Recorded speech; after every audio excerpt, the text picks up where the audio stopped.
Bonjour à tous les amateurs d'histoires inspirantes et de voyages intemporels. Aujourd'hui, nous vous emmenons dans l'univers d'une icône de la musique française qui a bouleversé le monde avec sa voix soul et son style incomparable. Eddie Mitchell. Des rues animées de Paris aux plus grandes scènes du monde. Il a marqué à jamais le cœur de millions de fans.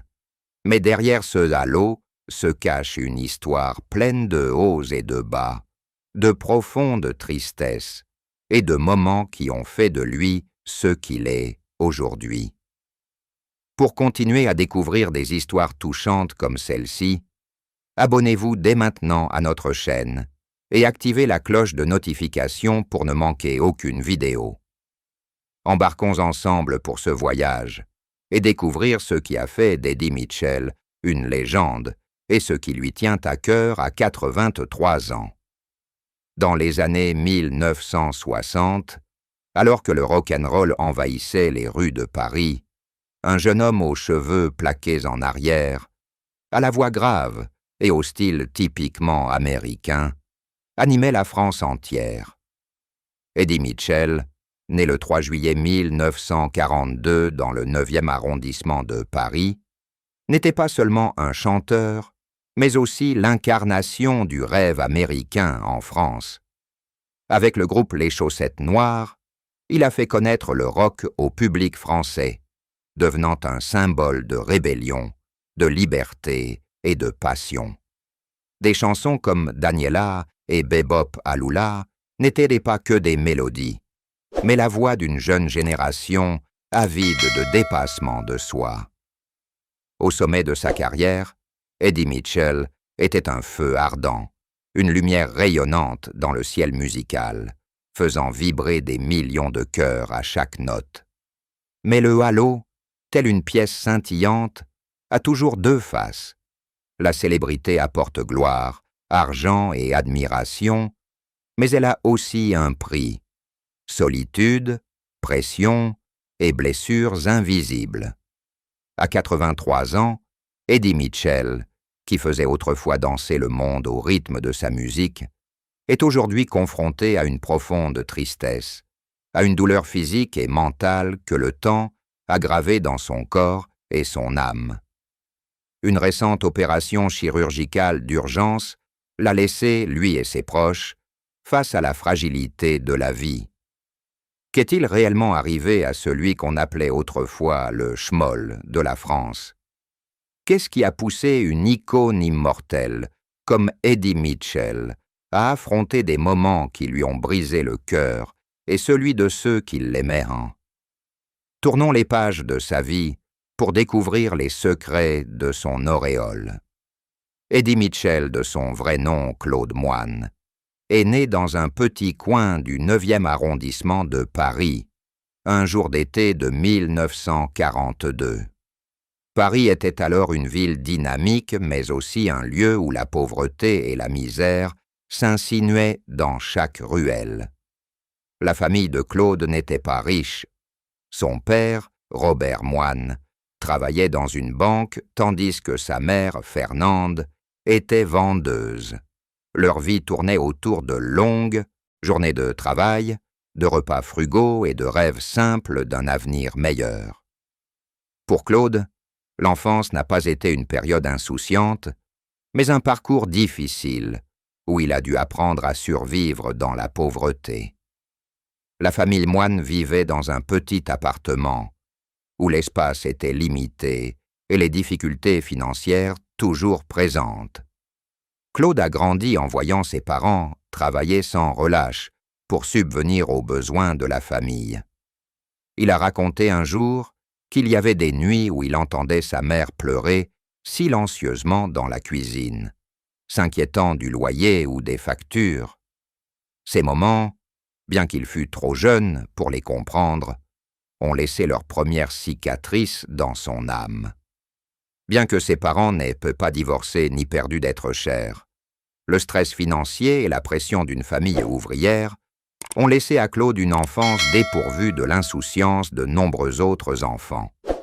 L'un des plus grands traumatismes psychologiques de Claude fut le sentiment d'isolement. Garçon timide, il avait souvent l'impression de ne pas être à sa place parmi ses camarades. Tandis que les autres enfants jouaient dans la rue, Claude trouvait du réconfort dans les films hollywoodiens projetés au cinéma du coin. Les films de cow-boys, les chansons d'Elvis Presley et de Buddy Holly devinrent son monde imaginaire, un lieu où il pouvait échapper à la dure réalité. C'est à ces moments-là que la passion pour la musique naquit dans le cœur du jeune Claude. Pour subvenir aux besoins de sa famille, Claude a commencé à exercer des petits boulots dès son plus jeune âge. Il a travaillé comme facteur, livreur de journaux et même agent d'entretien dans une épicerie locale. Ces emplois, bien que pénibles, lui ont appris la valeur du travail et de la persévérance. Il se souvient avec tendresse des petits matins parisiens où il parcourait les rues à vélo pour livrer les journaux, rêvant du jour où il monterait sur scène et chanterait des chansons qui feraient vibrer le monde entier. Ces journées, bien que difficiles, ont forgé en Claude une volonté de faire et une persévérance inébranlables. Ces expériences ont servi de fondement à la résilience d'Eddie Mitchell plus tard, l'aidant à surmonter des épreuves encore plus grandes. Adolescent, Claude a commencé à explorer la musique comme moyen d'expression. Il participait à des concerts amateurs dans de petits clubs parisiens où des jeunes hommes comme lui se réunissaient pour interpréter des reprises de tubes américains. Bien qu'il n'ait pas les moyens d'acheter des instruments coûteux, Claude et ses amis improvisaient, utilisant de vieilles guitares pour s'entraîner. Ces performances, même devant quelques dizaines de personnes seulement, donnèrent à Claude le sentiment d'appartenir à quelque chose de plus grand. Ce furent ses premiers pas dans la musique, et aussi les premiers éléments qui bâtirent la légende d'Eddie Mitchell. La première opportunité de Claude Moine, ou Eddie Mitchell comme nous le connaissons aujourd'hui, fut le fruit du hasard, mais aussi du destin. Au début des années 1960, alors que le mouvement rock'n'roll explosait en Europe, Claude, alors âgé de 18 ans, et un groupe d'amis formèrent le groupe Les Chaussettes Noires. Le nom du groupe, signifiant « les bas noirs », naquit sur un coup de tête, reflétant l'esprit rebelle et humoristique du groupe. Ils commencèrent à se produire dans les cafés et clubs parisiens où leurs airs rock'n'roll attirèrent rapidement l'attention. Un soir, au Golf Drouot, lieu prisé des jeunes groupes, les Chaussettes Noires furent repérés par un producteur. Ce fut un tournant pour Claude, qui se vit proposer son premier contrat d'enregistrement. Le mentor le plus important de la carrière d'Eddie Mitchell fut Eddie Barclay, l'un des producteurs de musique les plus célèbres de France à l'époque. Barclay décela le potentiel de la voix grave et du jeu énergique de Claude. Il a non seulement aidé les Chaussettes Noires à enregistrer leur premier album, mais a également appris à Claude à se forger une image scénique, du choix des costumes à l'interaction avec le public. Sous la direction de Barclay, Eddie Mitchell devint rapidement un phénomène. Le premier album des Chaussettes Noires, avec des chansons comme Tu parles trop et Daniela, explosa dans les charts, faisant connaître Eddie Mitchell à des millions d'auditeurs à travers la France. Cependant, le chemin vers le succès ne fut pas facile. Au début de sa carrière, Eddie rencontra de nombreuses difficultés. Les Chaussettes Noires, bien que populaires, manquaient de professionnalisme et d'expérience. Les membres du groupe étaient souvent en désaccord, du choix des chansons aux horaires des concerts. Claude, en tant que leader, dut apprendre à maintenir la cohésion du groupe, tout en gérant la pression d'innover constamment pour répondre aux attentes du public. Il a dit un jour que certains soirs, après un concert, il restait seul en studio, se demandant s'il aurait la force de continuer. Mais c'est sa passion pour la musique et son désir de faire ses preuves qui l'ont aidé à surmonter ces difficultés.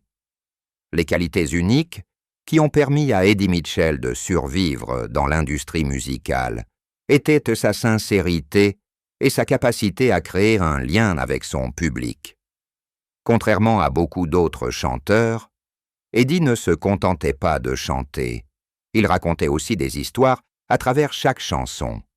Ces chansons, qu'elles soient rock'n'roll ou country, étaient profondément personnelles, reflétant ses rêves, ses souffrances et ses aspirations. Il avait également le don de combiner la musique américaine à l'esprit français, créant un style unique que le public appelait rock français. C'est cette différence, ainsi que sa voix chaleureuse et son jeu charismatique, qui a permis à Eddie Mitchell non seulement de survivre, mais aussi de briller dans un secteur concurrentiel. Les premières années de sa carrière ont également vu Eddie Mitchell nouer des amitiés durables avec d'autres musiciens comme Johnny Hallyday, autre légende de la musique française. Bien que rivaux sur scène, les deux hommes s'y sont devenus amis proches, en dehors de la scène, partageant les rêves et les difficultés de la célébrité. Le soutien de personnalités comme Hallyday, ainsi que les conseils d'Eddie Barclay, ont aidé Eddie Mitchell à surmonter ses premiers obstacles, posant les bases d'une carrière qui s'étend sur plus de 6 décennies. À 83 ans, Eddie Mitchell n'est plus le jeune homme qui faisait vibrer la France avec son rock'n'roll. C'est désormais un homme aux cheveux argentés, au regard marqué par une vie d'expérience et au corps confronté aux défis de la vieillesse. Une opération chirurgicale d'urgence l'a récemment plongé, lui et sa famille, dans une profonde anxiété.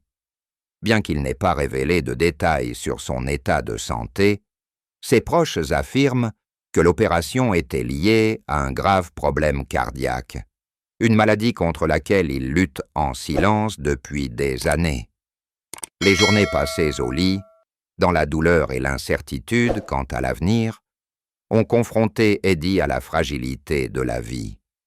Il a confié un jour que, dans ces moments-là, il pense davantage à ce qu'il a accompli et à ce qu'il souhaite encore laisser au monde. La santé d'Eddie Mitchell n'est pas seulement un problème personnel, elle affecte aussi profondément sa famille et ses fans.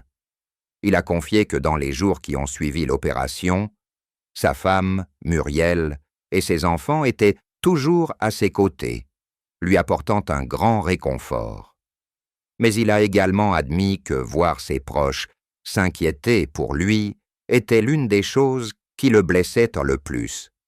Il a déclaré ne pas avoir peur de la mort, mais craindre de ne pas avoir assez de temps pour dire « je t'aime » à ceux qui comptent le plus pour lui. Ces moments ont poussé Eddie à réfléchir davantage au sens de la vie, à ce qui compte vraiment quand tout est éteint. La façon dont Eddie Mitchell affronte la vieillesse témoigne de sa résilience. Bien que son corps ne soit plus aussi fort qu'avant, il conserve son optimisme et son humour caractéristique. Il plaisantait souvent en disant qu'il avait survécu à 6 décennies de rock'n'roll et que quelques douleurs ou opérations n'avaient de pu l'abattre. Il consacrait davantage de temps à l'écriture musicale, non pas pour la jouer, mais pour consigner ses pensées et ses émotions.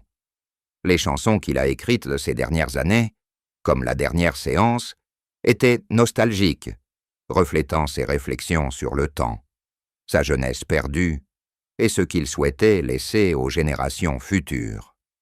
La réaction du public face à l'état de santé d'Eddie Mitchell était un mélange d'émotion, de regret et d'une pointe d'indifférence.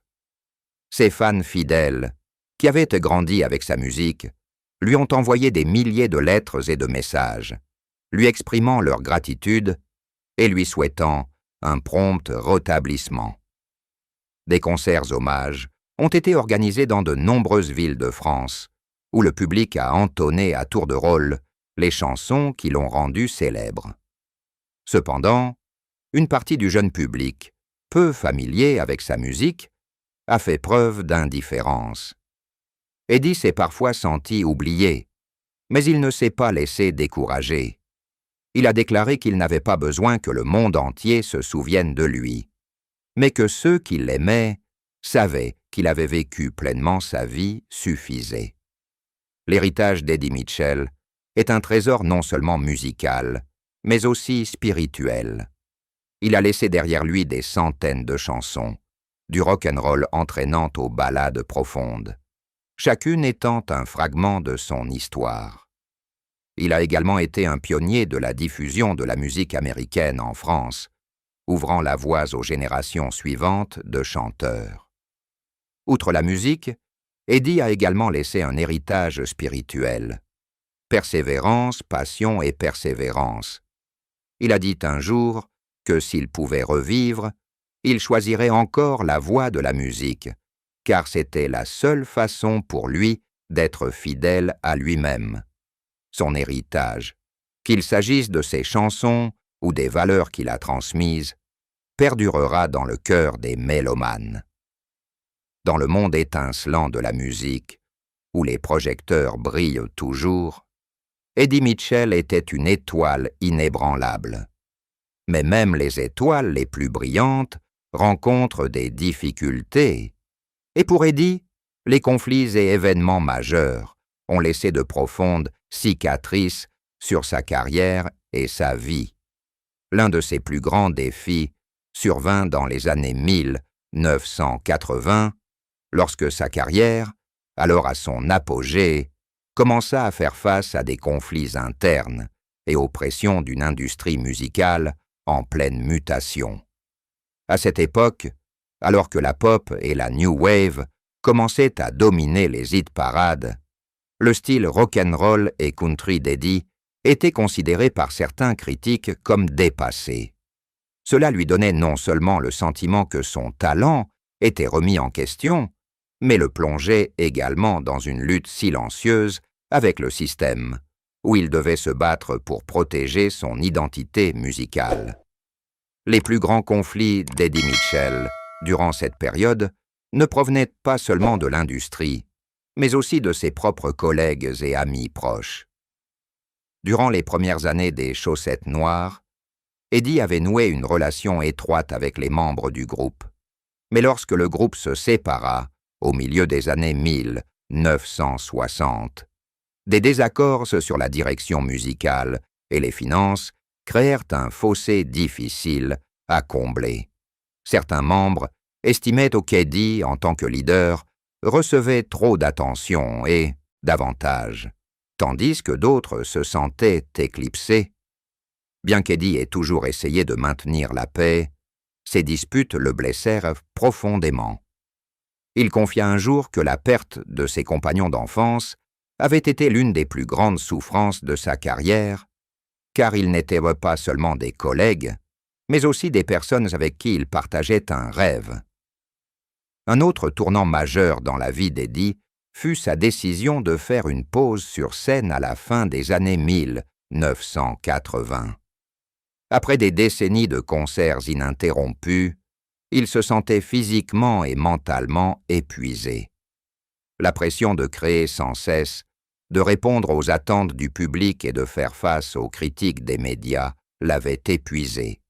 Il raconta un jour qu'il y avait des soirs, après un concert, où il restait seul dans sa chambre d'hôtel, se demandant s'il était à la hauteur de ses rêves.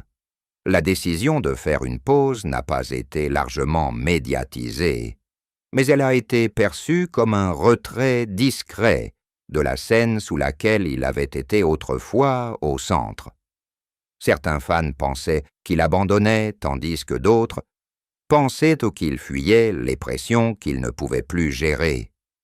Le sentiment d'injustice ressenti durant cette période était quelque chose qu'Eddie n'a jamais exprimé publiquement, mais il transparaissait dans les chansons qu'il écrivait à cette époque. Des chansons comme Couleur menthe, Allô ou Le cimetière des éléphants sont empreintes de nostalgie et de tristesse, comme s'il mettait ses pensées dans chaque mélodie. Il estimait que l'industrie musicale, avec ses évolutions rapides et sa préférence pour les jeunes stars, était injuste envers des artistes comme lui qui y avaient consacré leur vie. Son silence suspect durant cette période, où il apparaissait rarement en public, a alimenté les spéculations. Certains pensaient qu'il était aux prises avec des problèmes personnels, tandis que d'autres pensaient qu'il préparait discrètement un retour spectaculaire. Mais la vérité, comme Eddie l'a révélé plus tard, était qu'il avait besoin de temps pour panser ses blessures, pour se retrouver au milieu des tempêtes de la célébrité. Un autre conflit auquel Eddie a dû faire face était sa relation compliquée avec les médias. Durant les années 1980 et 1990, il était fréquemment la cible de tabloïds diffusant de fausses informations sur sa vie privée, allant de rumeurs de relations amoureuses à des accusations de difficultés financières. Ces reportages, bien qu'infondés, lui ont donné le sentiment d'être trahi par l'industrie à laquelle il avait consacré sa vie. Il a déclaré que ce qui le blessait n'était pas les critiques, mais le sentiment que ses contributions étaient oubliées, éclipsées par des articles à sensation. Eddie a choisi de garder le silence, de ne pas réagir, se concentrant plutôt sur sa musique, où il pouvait exprimer ses sentiments avec la plus grande honnêteté. Ces épreuves et ces événements, aussi douloureux soient-ils, ont façonné l'Eddie Mitchell d'aujourd'hui. Il a appris que la célébrité est une arme à double tranchant, qu'elle peut à la fois apporter la gloire et blesser profondément le cœur. Mais c'est dans ces moments les plus sombres qu'Eddie a trouvé la force de continuer, grâce à l'amour de sa famille, au soutien de ses fans fidèles et à sa passion indéfectible pour la musique. Ces épreuves n'étaient pas que des cicatrices, mais des leçons qui l'ont aidé à devenir un homme plus profond, capable d'apprécier ce qui était vraiment important dans la vie. Lorsque les lumières de la scène se sont éteintes, lorsque les applaudissements ont cessé de résonner chaque soir, Eddie Mitchell a choisi de vivre une vie plus simple, mais tout aussi riche de sens. Après avoir décidé de se retirer temporairement de la scène à la fin des années 1980, il a passé plus de temps avec sa famille, en particulier sa femme, Muriel, et leurs enfants. Il a dit un jour qu'après des décennies passées à courir après la gloire, il avait compris que le vrai bonheur ne réside pas dans les concerts bondés, mais dans les moments simples passés avec ceux qu'il aime. Ces après-midi assis sur le porche, à écouter ses enfants raconter leur vie, ou à marcher avec Muriel dans les rues familières de Paris, sont devenus les moments les plus précieux de sa vie. Malgré son retrait des projecteurs, Eddie Mitchell n'a jamais vraiment abandonné la musique. Il a continué à écrire, non plus par pression de sortir des tubes, mais pour assouvir sa passion et consigner ses réflexions sur la vie. Les albums qu'il a sortis dans les années 1990 et 2000, comme Jambalaya et Frenchy, n'étaient pas que des œuvres musicales, mais aussi des histoires personnelles, où il racontait les joies, les peines et les leçons apprises au cours de son long parcours. Ces chansons, bien que n'ayant pas connu le succès commercial qu'elles avaient connu à leur apogée, ont été saluées par la critique pour leur sincérité et leur profondeur émotionnelle. Outre la musique, Eddie Mitchell trouvait du plaisir à s'investir discrètement dans la communauté. Il s'impliquait dans des projets caritatifs, notamment en faveur des enfants défavorisés. Il organisait des concerts caritatifs où il se produisait non pas pour la gloire, mais pour apporter de l'espoir à ceux qui en avaient le plus besoin. Il devint également mécène de petits cinémas parisiens, où il organisait des projections de classiques, partageant ainsi son amour du cinéma hollywoodien source d'inspiration depuis son enfance. Ses contributions, bien que peu médiatisées, procuraient à Eddie un profond sentiment de satisfaction, sachant qu'il faisait une différence, même modestement. Le changement de perspective d'Eddie Mitchell, au cours des années qui suivirent sa célébrité, fut remarquable. Autrefois, il vivait pour la scène, toujours en quête de reconnaissance et d'applaudissements. Mais l'âge et les problèmes de santé l'ayant accablé, il commença à apprécier les choses simples. Il dit avoir appris à ralentir, à écouter sa voix intérieure et à trouver de la joie dans des moments qu'il aurait autrement négligés. Il commença à tenir un journal, consignant ses pensées sur la vie, sa famille et ce qu'il souhaitait léguer aux générations futures. Ces mots, bien que jamais publiés, firent partie de son cheminement intérieur, l'aidant à affronter ses peurs du vieillissement